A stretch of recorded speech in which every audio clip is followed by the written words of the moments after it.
산자의 부활.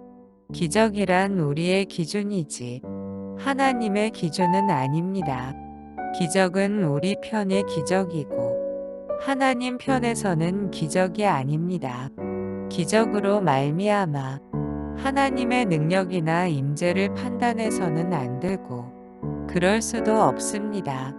홍해가 다시 갈라지는 것과 내 호흡이 끊어지지 않는 것 중 무엇이 더 중요한지는 분명합니다.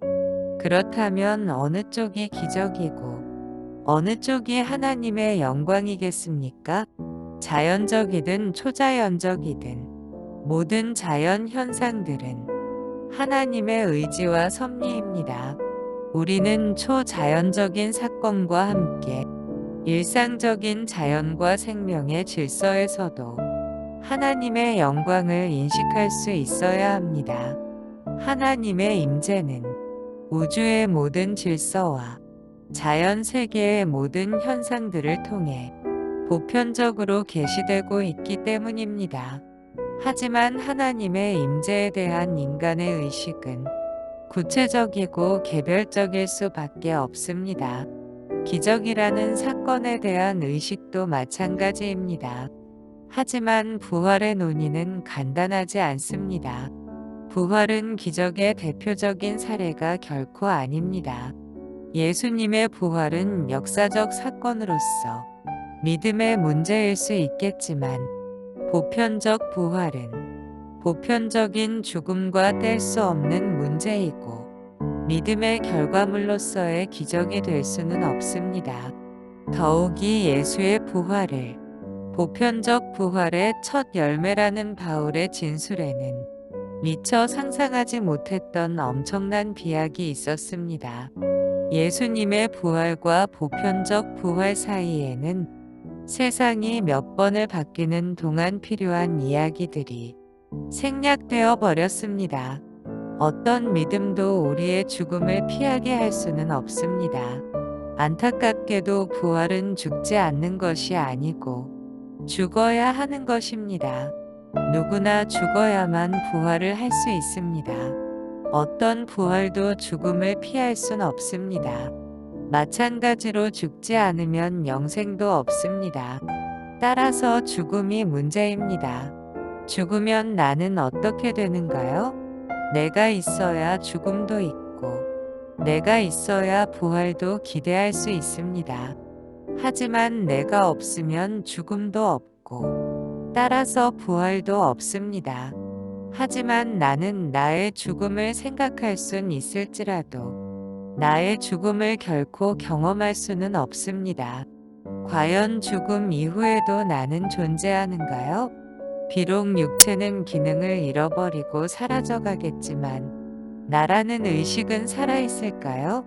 단순히 육체에서 혼이 분리된다고 해서 의식이 존재할까요? 의식이란 주체성이고, 나에 대한 의식입니다. 의식은 또한 자신에 대한 기억입니다. 만약 의식이 없다면 나도 없습니다. 만약 죽음 이후에 그 혼이 나를 알지도 못하고 기억하지도 못한다면 나와는 무관한 낯선 정신에 불과할 것입니다. 그 혼은 과연 나일까요? 아니면 내가 아닌 다른 사람일까요? 도대체 죽음 이후에 나라는 기준은 무엇일까요? 우리는 부활을 단순한 현상이나 객관적인 사건에 불가능한 가능성으로 이해하려고 해서는 안 됩니다. 부활은 외재적이거나 초월적 지향의 사건이 아닙니다. 구체적인 부활은 종교적 구원이나 희망의 문제도 아닙니다. 부활은 존재의 문제이고 의식의 문제이기 때문입니다. 어떤 대단한 기적이나 은혜일지라도 나와 무관하다면 아무 소용이 없는 이야기에 불과하기 때문입니다. 하지만 구체적인 나의 부활은 결코 피할 수 없는 죽음의 문제이고 언제든지 도래할 수 있는 현재의 문제입니다. 다른 누구의 죽음도 아니고 우리들의 죽음도 아닌 바로 나의 죽음입니다. 우리들의 죽음 안에는 나의 죽음의 자리가 없습니다. 우리들의 죽음과 부활은 설교나 이야기의 주제가 될 수 있겠지만 나의 죽음과 부활은 결코 이야기 거리가 될 수 없고 다만 침묵해야 할 뿐입니다. 우리는 놀랍게도 그런 이야기들을 매주 모여서 농담처럼 말하고 들으면서 믿음을 노래합니다. 하지만 어떤 믿음도 죽음을 피하게 할 수는 없습니다. 찬양이나 예배는 시간이 되면 끝이 나지만 내 삶은 내 죽음을 피할 수 없고 내가 살아있는 동안에 죽음이라는 또 다른 삶은 결코 끝나지 않는 것입니다. 죽음은 존재자와 존재의 분리입니다. 즉 존재자로부터 존재가 분리되는 것입니다. 죽음으로 존재자는 없어지지만 그 없음 속에 있음으로 인해 존재자 없는 존재는 존재자로부터 분리되어 익명적으로 살아납니다. 죽은 존재자는 말이 없지만 죽지 않은 자들의 의식 속에 주인 없는 존재로 살아 있습니다. 의식되지 않는 존재는 존재가 아닙니다. 존재는 의식되어야 하기 때문이고 존재자 없는 존재도 의식될 수 있습니다. 죽은 자는 비존재이지만 무존재는 아닙니다. 무존재는 존재 자체가 없지만 비존재는 존재가 없는 것이 아니고 존재자가 없는 존재입니다. 따라서 존재자 없는 존재는 존재할 수 있습니다. 부활은 존재자가 없는 부활입니다. 죽은 자만이 부활할 수 있고 죽지 않은 자는 부활할 수 없기 때문입니다. 하지만 죽은 자의 존재는 존재자가 없는 존재입니다.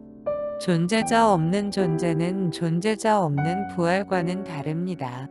존재자 없는 존재는 주체가 없는 익명적 존재로서 있을 수 있지만 존재자 없는 부활은 그렇지 않습니다. 부활은 실제적 사건입니다. 그러므로 부활은 이미 주체성이 있습니다. 주체의 부활에서 주체가 없으면 부활도 있을 수 없게 됩니다. 그러므로 존재자 없는 부활은 있을 수 없습니다. 또한 존재자가 없는 부활은 존재자의 부활과 같지 않습니다. 존재자는 누구나 죽음과 소멸을 피할 수 없고 죽음 이후에야 부활을 생각해 볼 수 있기에 비록 주체가 있을지라도 아직 죽지 않은 존재자의 부활, 즉 산자의 부활은 죽음에 대한 가능성의 불가능성이지만 존재자가 없는 부활은 주체가 없으니 부활도 있을 수 없지만 죽지 않고서는 부활도 없으니 존재자 없는 부활, 즉 죽은 자의 부활은 불가능성의 가능성이라고 할 수 있겠습니다.